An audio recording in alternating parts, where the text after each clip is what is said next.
नमस्कार, मी पंजाब डक। आज आहे 19 जुलै 2025।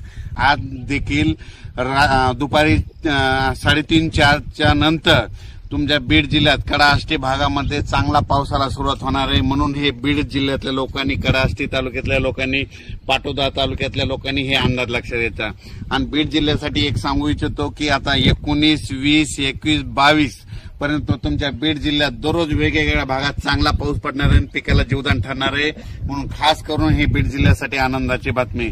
त्याच्यानंतर लातूर जिल्हा झालं, सोलापूर जिल्हा झालं, धाराशिव जिल्हा झालं, नगर जिल्हा झाला, परभणी जिल्हा झाला, नांदेड जिल्हा, हिंगोली जिल्हा, जालना जिल्हा, संभाजीनगर या जिल्ह्यातल्या शेतकऱ्याला सांगू इच्छितो की उद्या 20 जुलैपासून 20, 21, 22 आणि 23 या दरम्यान चांगला दररोज वेगवेगळ्या भागात भाग बदलत पाऊस पडणार आहे।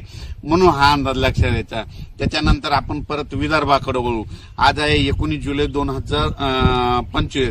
तर विदर्भ, पूर्व विदर्भ आणि पश्चिम विदर्भ 6 आणि 5 11 जिल्ह्यामध्ये म्हणजे 19, 20, 21, 22, 23 पर्यंत तुमच्या पूर्व विदर्भ आणि पश्चिम विदर्भ 11 जिल्ह्यामध्ये दररोज वेगवेगळ्या भागात पाऊस पडणार आहे आणि पिकाला जीवदान ठरणार आहे। म्हणून हे अंदाज लक्षात घ्यायचा। त्याच्यानंतर सांगायचं झालं तर कोकणात देखील चांगला पाऊस पडणार आहे।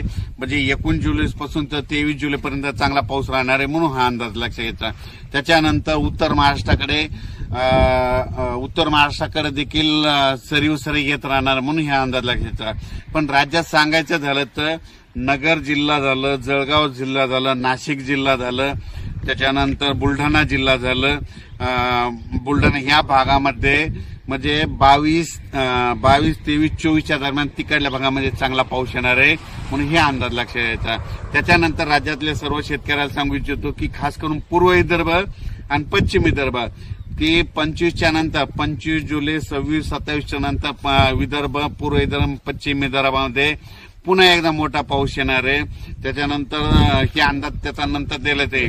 पण खास करून आज 19 जुलैपासून ते 23 जुलैपर्यंत सोलापूर जिल्हा, सातारा जिल्हा, सांगली जिल्हा, पुणे जिल्हा, त्याच्यानंतर नगर जिल्हा, त्याच्यानंतर धाराशिव, बीड, लातूर, नांदेड, हिंगोली, यवतमाळ, परभणी, त्याच्यानंतर इकडे जालना जिल्हा, संभाजीनगर जिल्हा, जळगाव जिल्हा, त्याच्यानंतर बुलढाणा जिल्हा, अकोला, अमरावती, वर्धा, नागपूर, भंडारा, गोंदिया, चंद्रपूर या भागामध्ये म्हणजे दररोज वेगवेगळ्या भागात आता हे 19 आजपासून दररोज भाग बदलत सगळ्या जिल्ह्याला भाग बदलत पाऊस पडणार आहे। म्हणून हा अंदाज लक्षात घ्यायचा। अचानक वातावरणात बदल झाला तर लगेच एक मेसेज दिला जाईल। पाऊस कसा पडणार आहे ते एक सांगतो। असा रिमझिम नाही पडणार, अर्धा तास पडणार आहे, 1 तास पडणार आहे, पण शेतातून पाणी बाहेर काढणार पडणार आहे। म्हणून हा अंदाज लक्षात घ्यायचा।